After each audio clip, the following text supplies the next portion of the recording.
Hello students, welcome to IGCSE Fingertips, and today we are going to solve one more non-calculator paper. As you know, the syllabus from 2025 for 0580 has changed, right? Now paper 2 is going to be a non-calculator paper. It would be of 100 marks. Even paper 4 would be of 100 marks and it would be a calculator paper. Kids, this is maybe the third or the fourth video which we are making. Consider this as your practice paper rather than your papers, because this paper would be of more than 100 marks, right? So ideally what you should do is you should first download the link of the paper, get a printout of it, solve the questions, and then refer to this video for the answers, right? In this way you will it would help you to practice better, right? It would also work you as it would also work for you as a test paper for you, so you can even correct it and score yourselves, right? So let's start with the very first question. I know that you might have a formula sheet here, right? This would be a list of formula, but I recommend my kids that do not rely on this formula. Ensure that you have already memorized all your formula, right? Anyways, so let's start with the very first question. The first question says, from the list write down a prime number. Okay, I have to just write a prime number, which means I have to identify one prime number. Prime number is a number which has only two factors, one in the number itself. So I think 71 itself is a prime number, and if I am not wrong, I think 79 is also a prime number. So 71 is a prime number. Write a square number. I think 81 is a square number. Okay, next question. Work out 10% of 250. So I have to find 10% of 250. So I think that is 25. Next question says, work out 2.04 into 20. So now what I'll do is I'll just multiply 204 into 20. So you have 0, 0, 0, 0 carried forward, 4 2s are 8, 0, 2 2s are 4. So the answer is 4080. Now in multiplication, the decimals add up. So now here I have, after the decimal point, I have two more digits. So I'll have to use, the decimal should be on this point. So the answer is 40.8. Next, work out 0.09 divided by 0.003.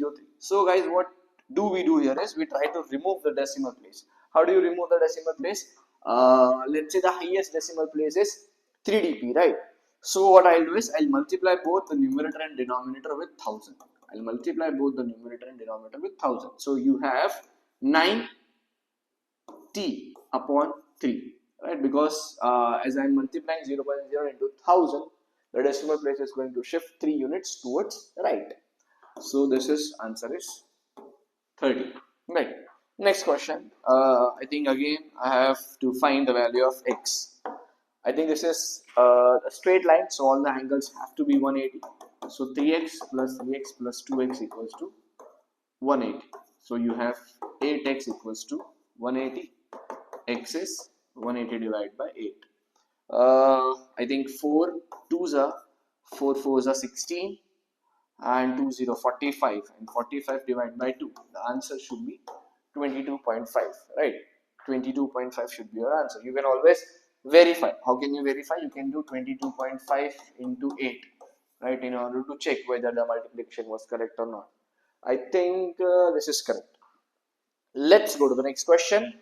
The next question says, a bag contains 7 black balls, 2 red balls and 4 yellow balls.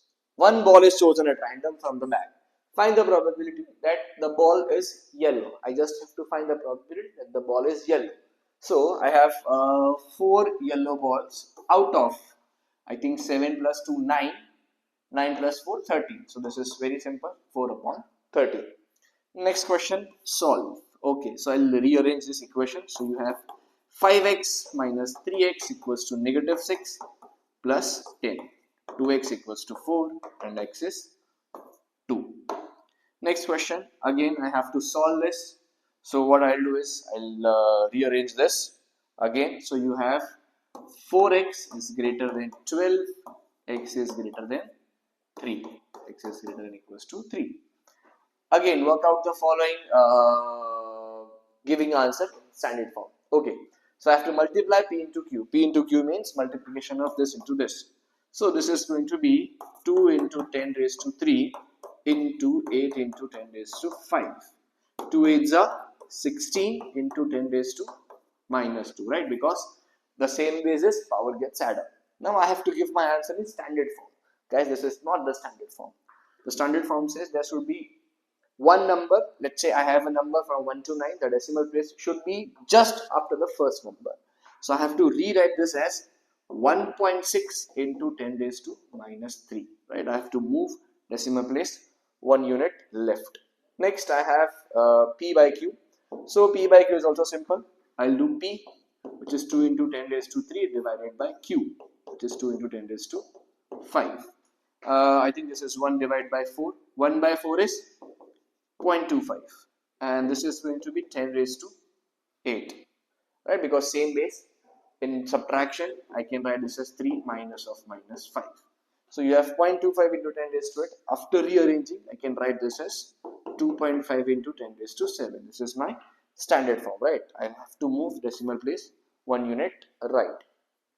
Let's go to the next question. The next question says the size of one exterior angle of a regular polygon is 24 degrees. Work out the number of sides of the polygon. Now guys, I know that each exterior angle of a regular polygon is given by, see, each exterior angle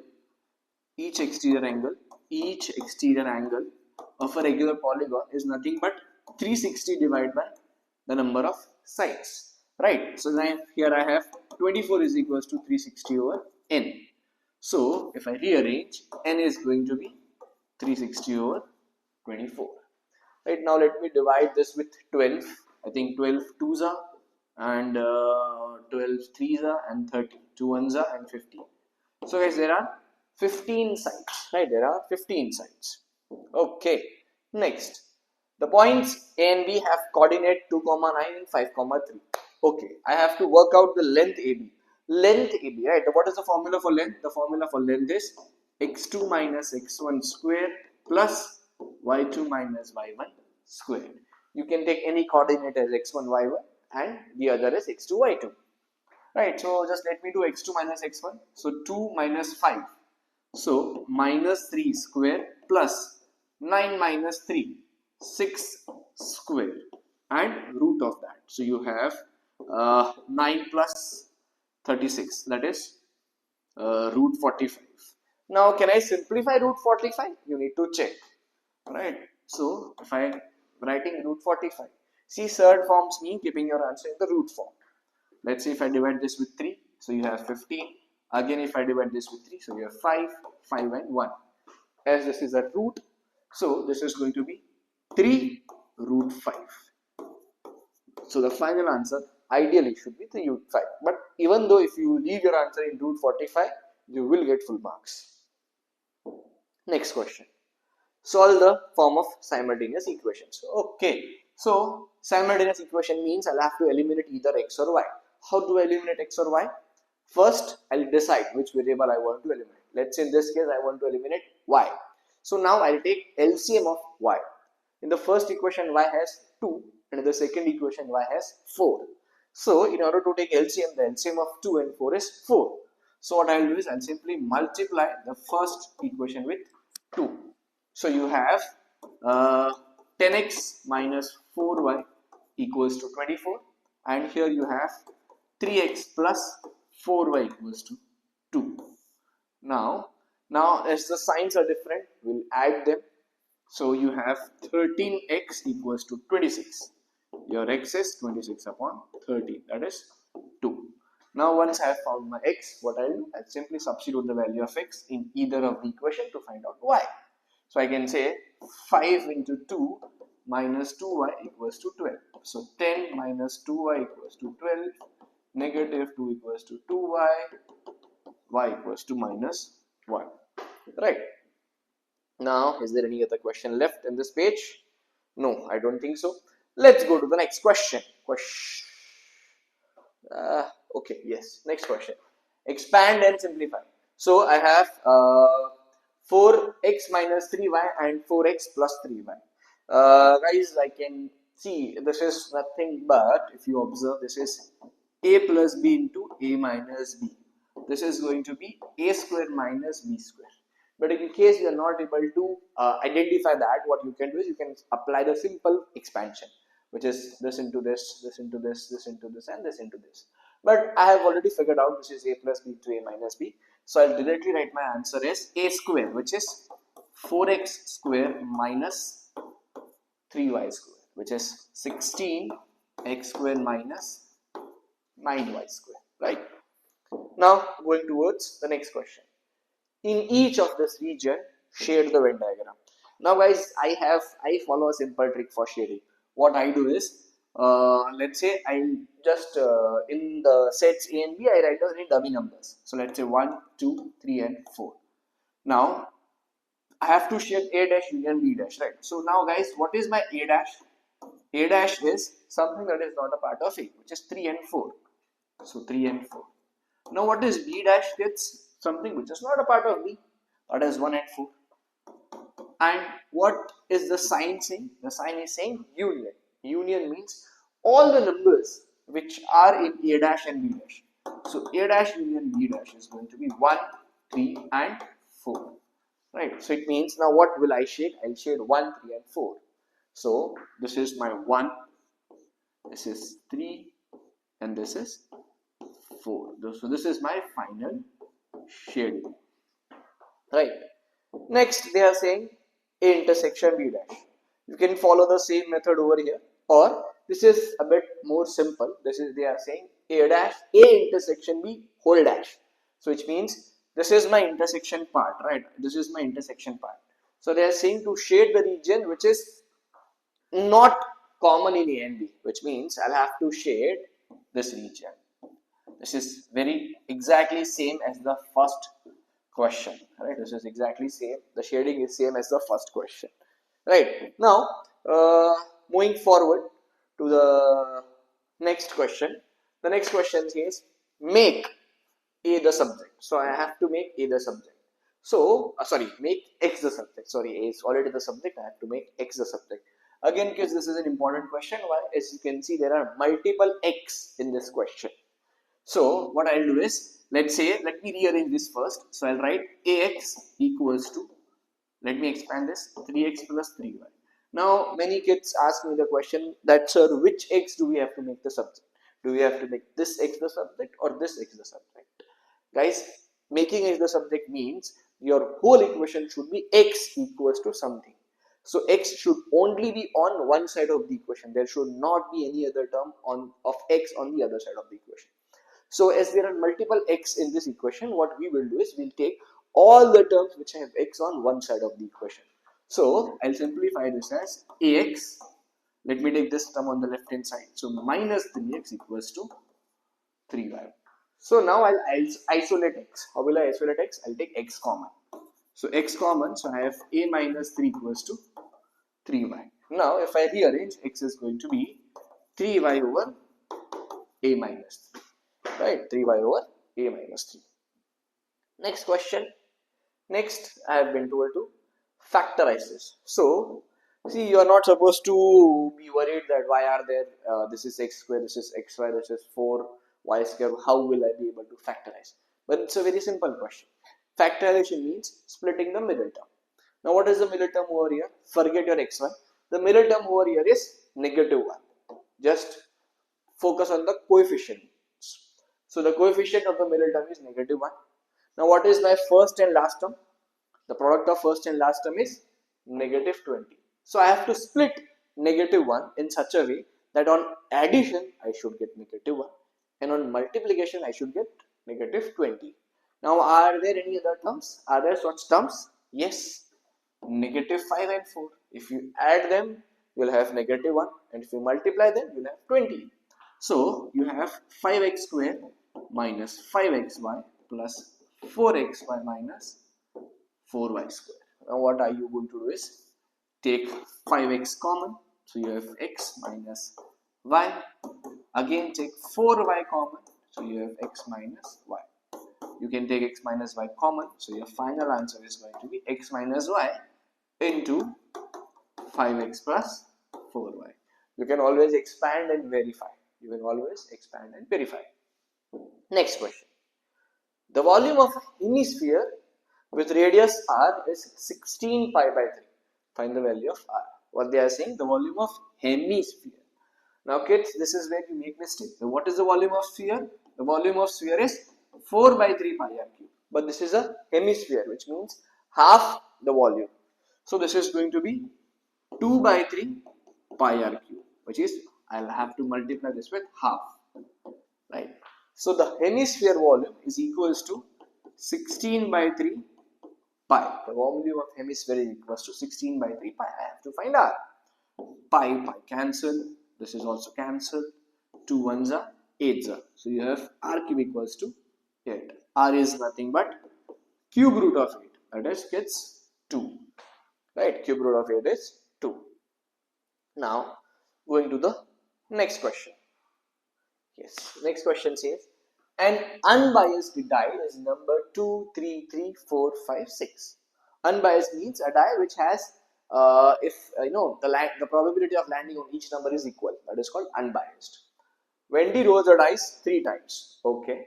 Find the probability that Wendy rolls a prime number at least twice. So I have to find the probability of getting prime number at least twice. So out of the 3 rolls, now what could be the possibility? Let's say I've got a prime number on the first row, prime number on the second row, and no prime number, right? Now guys, there is also 2 more possibilities. So I have taken prime, prime, no prime. I can also have prime, no prime, and prime. No prime, prime, prime, right? So ideally, whatever the answer is, this would be multiplied with 3. And then I have to find at least twice, which means I can also get all the 3 numbers as my prime numbers. So which means prime, prime, and prime. So now in order to solve this, so you have prime, prime, no prime. The probability of prime is how many are prime numbers? 2, 3, 3, and 5. So you have 4 over 6. So the probability of prime is 2 by 3. So you have 2 by 3 into one more prime number. This is 2 by 3. As this is a dice, so the denominator would not change. Into not a prime number. That is 1 by 3 times 3 plus prime, prime, prime. That is 2 by 3, 2 by 3, 2 by 3. I think I am indirectly promoting prime. I think Logan Paul should give me some money, right? I hope it is of Logan Paul. Anyways, so 3 2s are 6, 6 2s are 12. So 12 by 27, 3 2s are 6, 6 2s are 12, 12 over 27 plus 8 over 27. So the final answer is 20 over 27. Just write your final answer in the block where you have the underline. So the final answer is 20 over 27. Guys, just to remember, let's say instead of 4 we had 1, right? So let's say we would have 2, 3, 3, 4, 1 and 6. And if they had asked the same question, then you need to remember that 1 is not a prime number.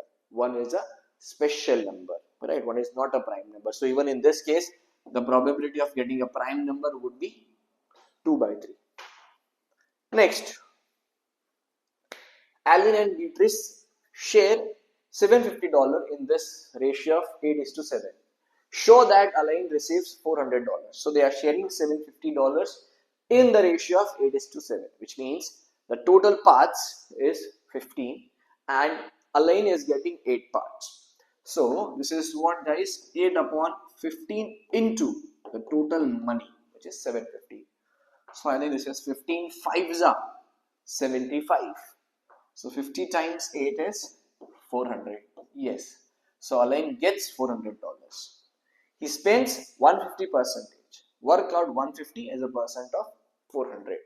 So percentage means 150 upon 400 into 100. So 0 zeros will get cancelled. So if I divide this with 2, you have 75. If I divide this with 2, this we have 2. So 75 over 2, that is gets nothing but half of 75, that is 37.5. Right. Next, he invests the remaining 250 at a rate of 2% per year simple interest. Find the amount which he has after 5 years. So he is investing in simple interest. Now guys, simple interest means PRT over 100. Right? So what is my principal? The principal is 250. What is the rate? The rate is 2%. And what is the time? The time is 5 years over 100. So let's say if I cancel this and this is 5 2s are 10, and even this is also 10. So this is going to get cancelled. So this is 25. Right, guys, I have to find the amount which he has, right? But the 25 is the simple interest, which means the additional sum of money which he has earned. So the amount is going to be 250 plus 25, that is 275. So the answer is 275. Kids in a hurry of completing exam, in hurry of completing the paper, they write 25. Next, Beatrice invests $350 at a rate of 0.25 per month compound interest. Find the amount which she has at the end of 5 years. Ideally, this should be a part of your non-calculator paper, but I don't know why I have added this question here. But anyways, let's solve this. So amount is, what is for compound interest, right? Compound interest means amount is principal into 1 plus r over 100 power n, right? So she is getting 0.25 rate per month compound interest. I have to find the amount she has after end of 5 years, right? So amount is equals to principal is 350 plus 1, rate is 0.25 over 100. Power is going to be, she is getting the interest is charged her, she is getting interest monthly, right? So for the 5 years it is going to be 12 into 5, that is 60 months. So the time is going to be 60, right? But this is obviously a calculator paper. You will not be able such kind of questions in your non-calculator one. Even if they do, I believe the power would be hardly of 2 or 3. It would never be of 60, right? Next question. Carl, Dina and Eva share 100 oranges. The ratio of Carl oranges is to Dina's oranges is 3:5, and the ratio of Carl oranges is to Eva's oranges is 2:3. Find the number of oranges Carl receives. Right, guys, this is again an important question, right? Because this is a question where there are multiple ratios. This is a very familiar concept which is asked regularly now. Let's say what do they ask? They tell you that the ratio of men is to women is something. Then the ratio of women is to children is something. Then at the end they tell you to find the ratio of men is to women is to children. Right. Now in both, even in this question and this question, there should be one thing that would be common in both the ratios. See here, women are common. And in this case, what is common? I think Carl is common in both the cases. Carl is common in both the cases. So what we will try to do is, first our purpose is to find the ratio of Carl is to Dina is to Eva. Now how will we do that, kids? I'll have to first see Carl is common, right? So I'll have to make this number same. Now how will I make this number same? By taking LCM. What is the LCM of 3 and 2? The LCM is 6. So I'll multiply this with 2 and this with 3. So guys, the new ratio for Carl, why is it not erasing?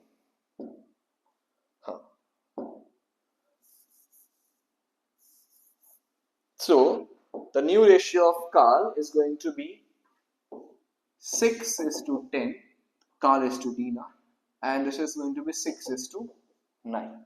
So eventually the ratio is 6:, Dina is getting 10 and Eva is getting 9 parts. So I have to find the number of orange which Carl is receiving.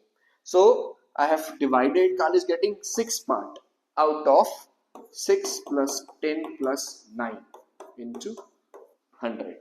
So this is, I think, 25. So 6 over 25 times 100. So Carl is getting 24 oranges. If we are supposed to find Dina's oranges in the same way, 10 over 25 into 2 unto 100. Right. Going to the next question. 100 students take a part in a reaction test The table shows the result. Write down the mode. Guys, now what do you mean by mode? Mode is nothing but the data which has the highest frequency. Now, which data has the highest frequency over here? 32 has the highest frequency. So, the reaction time of 7 seconds is my mode. Next, I have to find median. Now, what do you mean by median? Median means the central value.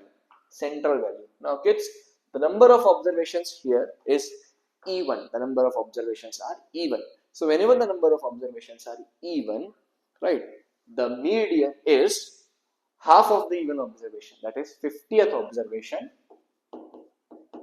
plus 51st observation divided by 2. Let me explain this with a very simple example. Let's say I have to find median of this data, right? Or let's say let me even add 2 more values, right? So even if I'm finding median of this data, whenever you do cancellation, as you know, the number of observations are even. So we'll have 2 data in the center, right? So whenever the number of observations are even, the formula is n by 2 plus n by 2 plus 1th observation divided by 2. So meaning if there are 100 observations, then 100 divided by 2, that is 50. And which number comes after 50? 51. So 50th observation plus 51st observation divided by 2. Even if let's say there are 200 data. So half of 200 is 100. Now which number comes after 100? 101st. So 100th data plus 101st data divided by 2. So now you have 50th data, right? So I'll just find the cumulative frequency. So 3 plus 32 is 35. 35 plus 19 is 9 plus 4 14, 3 plus 1 4, 4 plus 1 5, 54. Okay, I think the data from 36 to 54 is 8. So even the 50th data is 8 and 51st data is also 8. So this is nothing but 8 plus 8 divided by 2, which is 8. Right. Next, find the mean. Right. Now, in order for me to find the mean, I'll have to multiply the data. So you'll have to do 6 times 3, that is 18. 6 times 3, let me just write it over here. 6 into 3 plus 7 into 32 plus 8 into 19 plus 9 into 29 plus 10 into 11 plus 11 into 6. All of this divided by 100. So you have 18 plus 32 times 7. So I'll do 32 times 7. 7 2s are 14 and 21 plus 2. So you have 224 plus 19 8s are 19 times 8. 19 times 8. 9 8s are 72. 8 1s are 8. 8 plus 7 is 15. So 152 plus 29 times 9. So I think you can also do 290 minus 29. But just to help you out, 29 times 9, 81, 8 2s are 16, 16 plus 8, 16 plus 6 is 24. Kindly pardon me if I am doing some calculation mistake. 10 times 11 is 1110 and 11 times 6 is 66 over 100. Now I have to add the data, so I think adding 18 and 152 makes sense, right? Because this is going to give me a easier number. So 152 plus 18, this is going to be 170, and adding 224 with 66. 6 plus 4 10, 6 plus 2 9, this is going to give me 300. And then I have, if I add 110, if I add 110 to this, and then I have to add 241. So 1, 7 plus 4, 11, 11 plus 1, 12, 3, 4, 5, 6, 7, 8.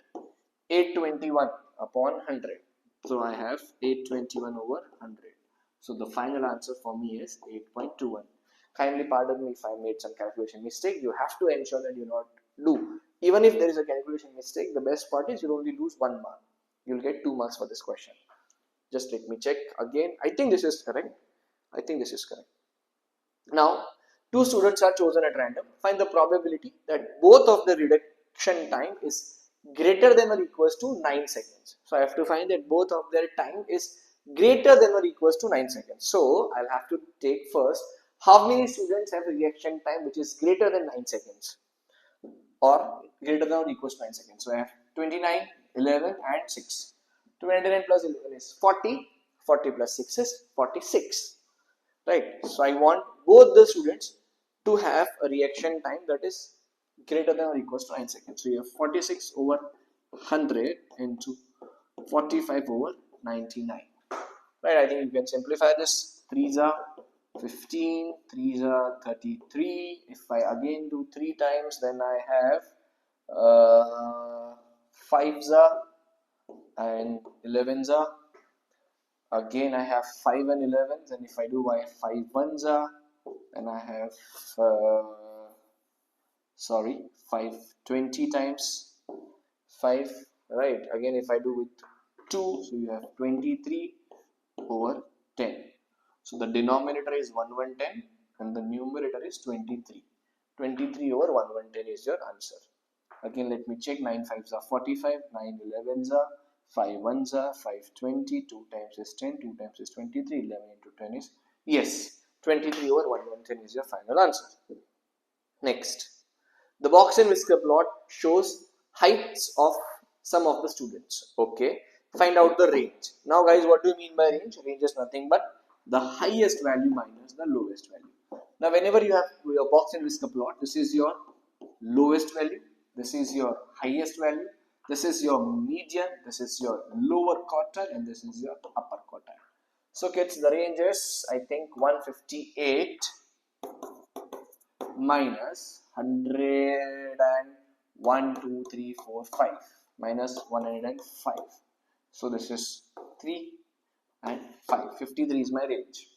I have to find the interquartile range. Interquartile range is upper quartile minus the lower quartile. So upper quartile is 142 and the lower quartile is 122. So the interquartile range is 20. Right? Yes. Next question says, enlarge the triangle T by a scale factor of 3 from the center 0, 2. The center is 0, 2. Now I have to enlarge this by a factor of 3. Enlarging means, let's say this point is 1 unit away from the center. So after reflection, as the scale factor is 3, so this has to be 1, 2 and 3 units away, which means this point has to be over here. Now I know this is 2 units. So after enlargement, this is going to be 6 units.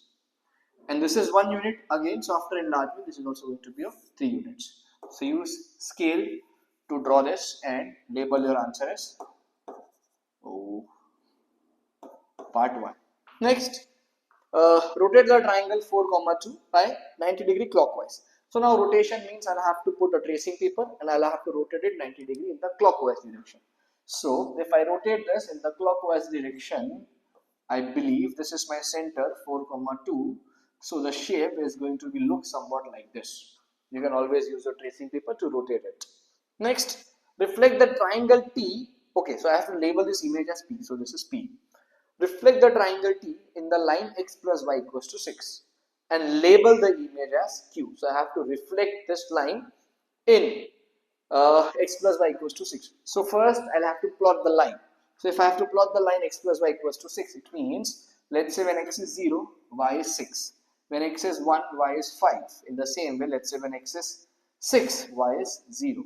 So ideally, this is my line. Now from here, I have to reflect it. So this is diagonally 1 unit away. So again, this point is going to go over here. This is diagonally half units away. So this is going to go over here. This is in the same way 1, 2, 1 and 2. So this is your transformed shape. I'll have to label this as Q. Next question is, describe the single transformation that maps P onto Q. Okay. So as you can see guys, P onto Q is nothing but reflection in the line x equals to 4. So I'll write this is what? This is reflection in x equals to 4. Reflection in x equals to 4. Right, or reflection from x equals to 4. Next, the diagram shows the triangle OHK, where O is the origin, The position vector of H is A and the position vector of K is B. Z is the point HK such that HZ is to ZK is in the ratio of 2 is to 5. Okay, I have to find the position vector of Z. So if I have to find the position vector of Z, which means I have to go from O to Z. So can I say OZ is nothing but OH plus HZ, right? Now guys, what is OH? O to H is A. And what is HG? HG is 27 times of HK, right? Now how will I go from H to K? Going from H to K means I have to leave at H and go towards K. Leave from H and go towards K. So minus A plus B. So this is going to be A plus 2 by 7 of minus A plus B. Which means this is, guys, 7A minus 2A plus 2B over 7. That is 5A plus 2B over 7. This is going to be a final answer. Going to the next question. Next question says I'll have to expand and simplify. Okay, you'll use this normal expansion over here, which means 6p power 4 minus 4p square minus 9p square plus 6. So the answer is 6p power 4 minus 13p square plus 6. Next question. Find the value of find the value of S when U is 20, V is 30 and D is 7. Okay, so you have S, S is equals to half 20 plus 30 times 7. That is 50 into 70 by 2. So 350 by 2. And 350 by 2 is 175. Next, rearrange the formula to make V the subject. So guys, I know that I have to make V the subject. So I'll have to write the whole equation as V equals to something. So what I'll do, I have 2 and T, they are in multiplication. So I'll first shift them towards left hand side. So you have U plus V is equals to 2S minus V. Or I can say my V is 2S by T minus U. Guys, this could be a final answer. In case you want to simplify this, you can write this as 2S minus UT over T. Even this would work. Right? Next question. Next, I have to factorize this. Okay, so in order to factorize this, factorization means taking out common. So let me take here T common. So you have 2Q minus 3. Here let me take negative 2 common. So you have positive 3 minus 2Q. Ideally these two are supposed to be same. But this is, guys, 2Q minus 3 and this is minus 2Q plus 3, which means they are the same but their signs are different. So now what I'll have to do is I'll have to make this same. So how can I make this same? Let's say instead of taking negative common, if I take positive common, right? So now I'll have here minus 3 because plus 2 into minus 3 is minus 6 and this is going to be, I have to make positive, so plus Q. Yes, so again I can take 2Q minus 3 common, so I'll be left with T plus 2. Next, again I'll have to factorize this. If I take X common, guys, I have X square minus 25. As you can see, this is in the form of A square minus B square. And what is A square minus B square? A plus B into A minus B, right? Going towards the next question. The next question says a point A is 0, 4, okay, and the point B is 8, 0, okay. Line L1 is parallel to x-axis. Now guys, parallel to x-axis means the equation has to be y equals to something, right? Because y is constant and x is changing. If they are saying the line is parallel to x-axis, which means x equals to, parallel to y-axis means x equals to something. So they are saying line L2 passes through A and B. Write down the equation of line L1. So line L1 has an equation of y equals to 4. Right. Next, find the equation of L2. Now what is L2? Line L2 is 0, 4 and 8, 0. Now I know for line L1 the y-intercept is already 4. Right? Because what is my y-intercept? Y-intercept means the point when the graph crosses y-axis. So I already have it as 4. Now just have to find out gradient. Gradient is y2 minus y1 over x2 minus x1 minus 1 by 2. So y is equals to minus 1 by 2x plus 4. Next question. C is the point 2 comma 3. The line L3 passes through C and is perpendicular to L2. This is perpendicular to L2. Now we know that product of gradient is equals to minus 1. So I already know I have to show that the equation of line. So what they are saying, let's say this is my line L2. I have my point 2 comma 3 over here, which is C. So from here goes a line L3 which is perpendicular to L2. There goes a line L3 which is perpendicular to L2. I have to find equation of this line. I have to show that the equation of this line is this. So I know whenever two lines are perpendicular, the product of the gradient is negative 1. So I know this is negative half times m2 equals to minus 1. So the gradient of L3 is 2. So y is equals to 2x plus c. So I have my x is 2, y is 3. So 3 is equals to 4 plus c. C is equals to negative 1. Y is equals to 2x minus 1. Next. L3 crosses the x-axis at D. Find the length CD.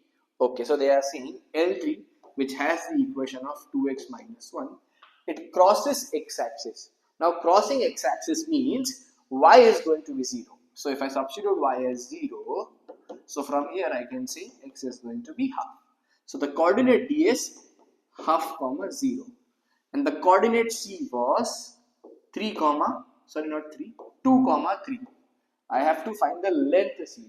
Length means root of x2 minus x1 square plus y2 minus y1 square.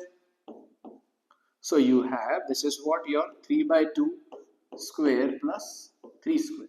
So 3 by 2 square is 9 by 4 and 3 square is 9. If I simplify this, I can write this as 9 plus 36 by 4. That is root 45 by 4. Now I know that root 4 is 2. What is root 45? I think I have already found out. Root 45 is 3 root 5.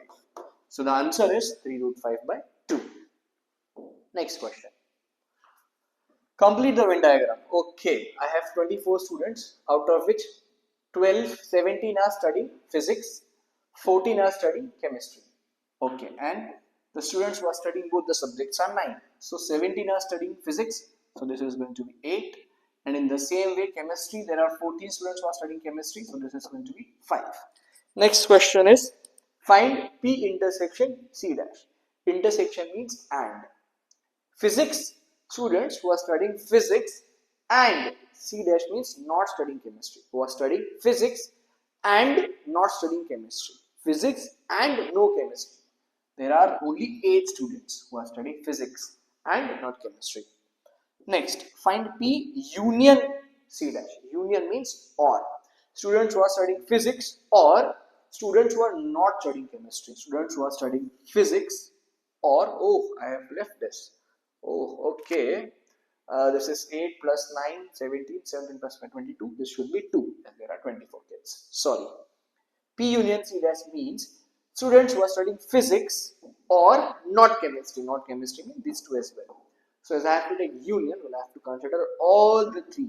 So 9 plus 8, 17, 17 plus 2, 19. So the answer is 19. Next, 2 students are picked from the class at random. Find the probability that one studies both the subjects and one student studies chemistry but not physics. So I have to find 2 students in such a way that one studies both the subjects. So kids, you know how many students are there who are studying both the subjects? That is 9. So 9 by 34 into, why did I take 34? Because student is picked from the class. Sorry, not 24, not 34, that has to be 24. Into, let's say this is studying both the subjects and one is only studying chemistry. So only chemistry is 5 over 23. Right. Now guys, this is probability. So the order matters here, right? Why does order matter here? Let's say I have a dice and I tell you that I need a sum of, I'm throwing the dice twice and I need the sum of the dice as 3. So how will I get 3? If I have 1 comma 2 and 2 comma 1. So both the cases are different. So the order does matter over here. So the first one which I have considered is who is studying both the subject, and the second student which I have considered is only chemistry. Now even that could be swapped. I could have the first student who is studying only chemistry and the second studying both. So there are two different possibilities, right? So I'll multiply this with 2 as there are two possibilities. Now let's say if I tell you to find the sum of the dice, the sum of the numbers is 12. Now there is only one possibility which is 6, 6. Here I will not multiply it with 2. Okay. So the answer has to be now. Let me simplify this further. So 2 ones are, 2 12s are, 3, I think 3s are, and 3 4s are. So 5 3s are 15 over 4 3s are 12. 15 over 92 is my answer. Next, two of the students who study physics are chosen at random. So physics, which means there were 17 kids who are studying physics. Now I am selecting two students out of those 17. Right. Now find the probability that the both study chemistry. So there were 9 students who are studying physics and chemistry. So this is going to be 9 over 17 into 8 over 16. Guys, here I would not multiply this with, oh sorry, yes, I will not multiply this with 2. Why? Because both the students are studying chemistry. Both the students, so the number is same. Even if I swap it, it is not going to change. The events are same. So the answer is 9 over 34. Had they given that one studies physics only and one studies only chemistry or chemistry, then I would have multiplied it with 2. Right, now going to the next question. The next question says, find the gradient of the graph y is equals to f of x where x is 1. Now guys, what do you mean by gradient? Gradient is the point where your dy by dx. Gradient of the graph, which means nothing but dy by dx. You can visit the I button over here and you can have a look in depth how to differentiate what are stationary points, what are turning points. There are very important questions which we have covered in that video. You can have a look on that. Anyways, find the gradient. Gradient means dy by dx. So just let me differentiate this. You have 3x square minus 6x. And I have to find the curve where x equals to 1. So what I will do is substitute x as 1. So you have 3 minus 6, negative 3. Next, find the coordinates of the turning points. Now what do you mean by turning points, guys? Turning points means the point where dy by dx is 0. Which means dy by dx is 0. So if I take 3x common, so I have x minus 2 equals to 0. So I have either x as 0 or x as 2. But I have to find the coordinates, which means I'll also have to find out the values of y. How will I find out the values of y? By substituting the values in the original equation. So if I substitute 0, I'll have my y as negative 4, right? Because everything here would be 0. So 0 comma negative 4. And if I substitute 2, you have 2 cube, that is 8 minus 3 into 2 square minus 4. So 8 minus 12 minus 4. You have 4 minus 12, that is negative 8. So 2 comma negative 8. These are my stationary points. The next question states, sketch the graph. Now guys, again, you should know that how to sketch the graph. This is again a very important topic. I am 100% sure that there would be one question either in paper 2 or paper 4 where they will tell you to sketch the graph. Right? You can always tap the I button and go and study in detail all about graphs. Right? Again, I have to sketch the graph y is equals to f of x. Now, I know that what was the equation? The equation was x cube minus 3x square minus 4. And I'll also look at the marks. This is of 2 marks. So I'll solve in that way. If this question would have been of 4 marks, I would have used a different approach. And what that approach is, you can always go to that video and find it out. So now I know this is x cube minus 3x square minus 4, which means this is a cubic curve.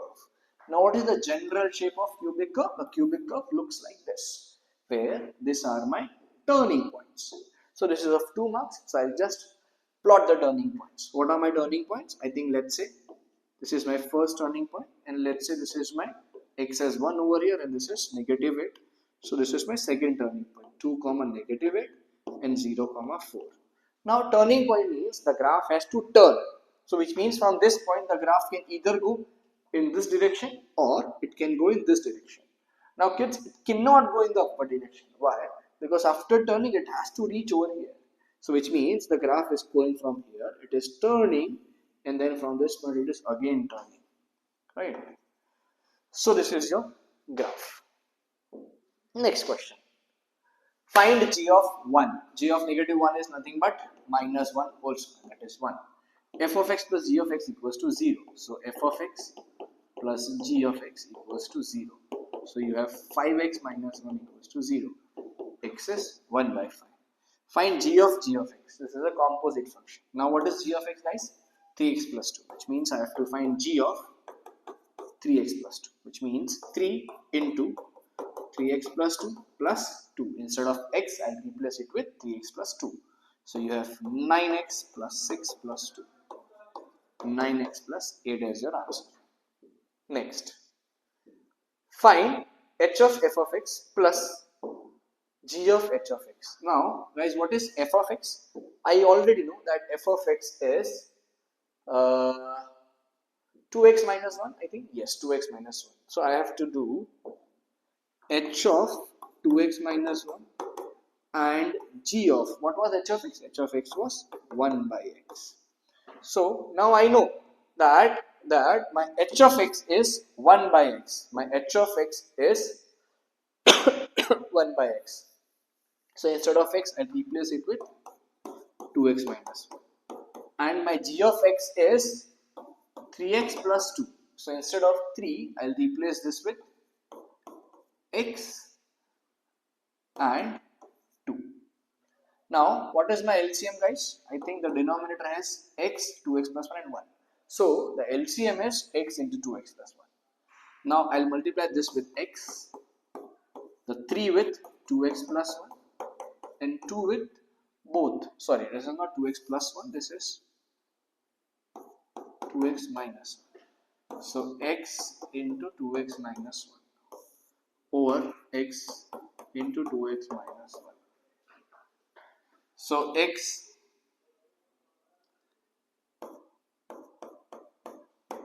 plus 6x minus 3 plus 4x square, 2x minus 2 is negative 2x over x into 2x minus 1. So x into 2x minus 1 over, this is 4x square, 6x plus 1, 7x, 7x minus 2x is 5x minus 3. This is your final answer. Next, when a function, when p of x equals to x, that means p of x is a function whose such that p inverse of x equals to p of x. Draw a ring around the property, a function which has the same property, which means even though this is confusing, in the simplest term what they are saying, let's say there is a function whose inverse is equals to its original function, whose inverse is equals to its original function. I have to find a function whose inverse is equals to its original function. Now let's say I have taken this as the question, right? So if I say y is equals to x squared, so if I have to find its inverse, it means I'll have to first swap x and y and then make y the subject. So y is equals to root x. So this is the inverse. Is root x equals to x squared? No. So this is definitely not the answer. So I have to find an answer in such a way that the inverse is nothing but the same function. So this is the only answer possible. Why? You can see this is y is equals to 1 by x. In order to find inverse, the step 1 is swap x and y. Now make y the subject. So now if I make y the subject, I again land to 1 by x. The inverse and the original is same. Right? Next question. Again sketch the graph of y is equals to 10x. Guys, again you need to be thorough with your concepts of graphs. You can go to the I button and watch out the video for graphs. So y is equals to 10x. I know the graph of 10x looks like this. This is my graph of 10x. I have to find 10x equals to 1 by root 3. So kids, what is x? X is tan inverse of 1 by root 3. Now I have to find that when is x 1 by root 3. I know x is 1 by root 3 when at tan tan 30, you have your x as tan inverse of 1 by root 3. You can always verify this by doing what is tan? Tan is nothing but sine by cos. So you can do sine 30 by cos 30. Sine 30 is 1 by 2, cos 30 is root 3 by 2. So you have 1 by root 3. So your one answer is 30 degree. And what is the second answer?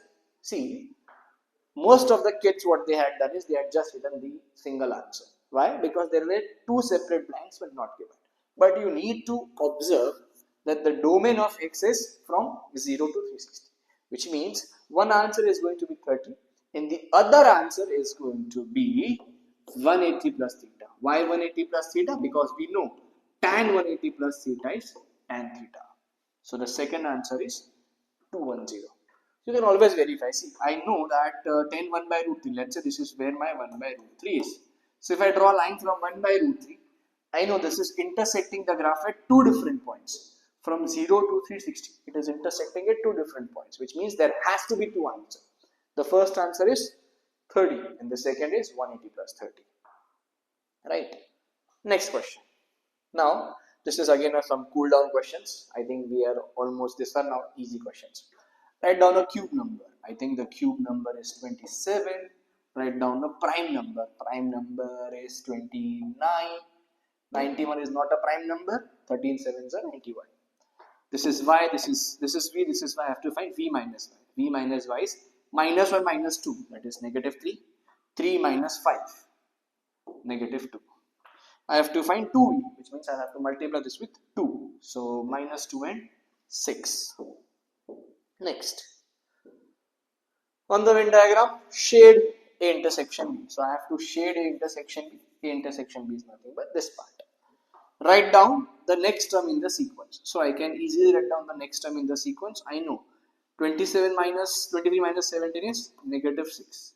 Even this is negative 6. Even this is negative 6. So the next term is going to be 5 minus 6, that is negative 1. Then find the nth term of the sequence. Now guys, I know this is a linear sequence, which means the sequence where the first difference gives you the exact answer. So in order to find nth term in a linear sequence, there's a simple shortcut, which is a naught plus difference into n. A naught means the 0th term, which means the term before the first term. So what is the term before the first term over here? I'll have to add 6, which means 29 is the term before the first term. And what is the difference? Difference is negative 6. So negative 6n. So the answer is 29 minus 6n. This is the answer. Next question. Factorize 8g minus 2g squared. So if I factorize this, I have, if I take 2 common and g common, I have 4 minus 2g. Sorry, 4 minus g, not 2g. 4 minus g. So the answer is 2g times 4 minus g. Next, I have to solve this. Okay. So you have 4 by 7 into 1 by 8. 1s are 2s are 4 upon 14. Next is again solve this set of equations. Okay.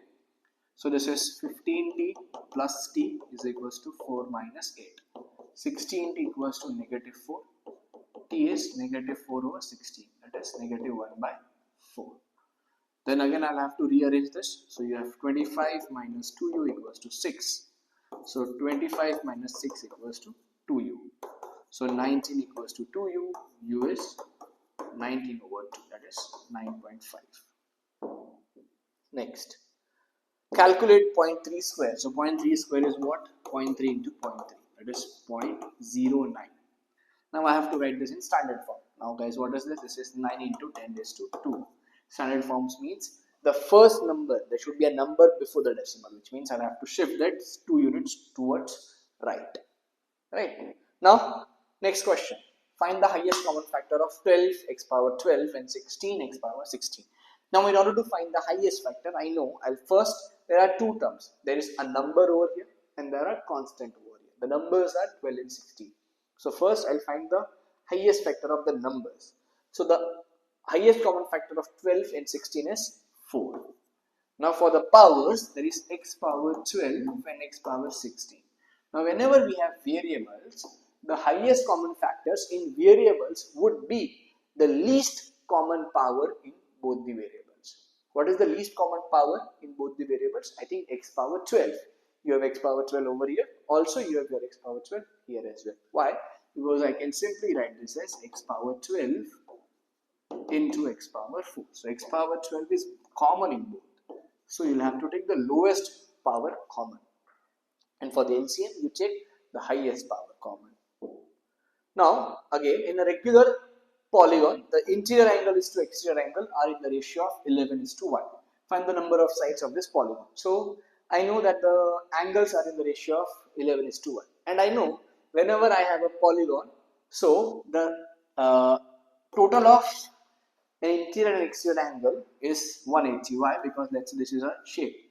This is my interior angle. And this is my exterior angle.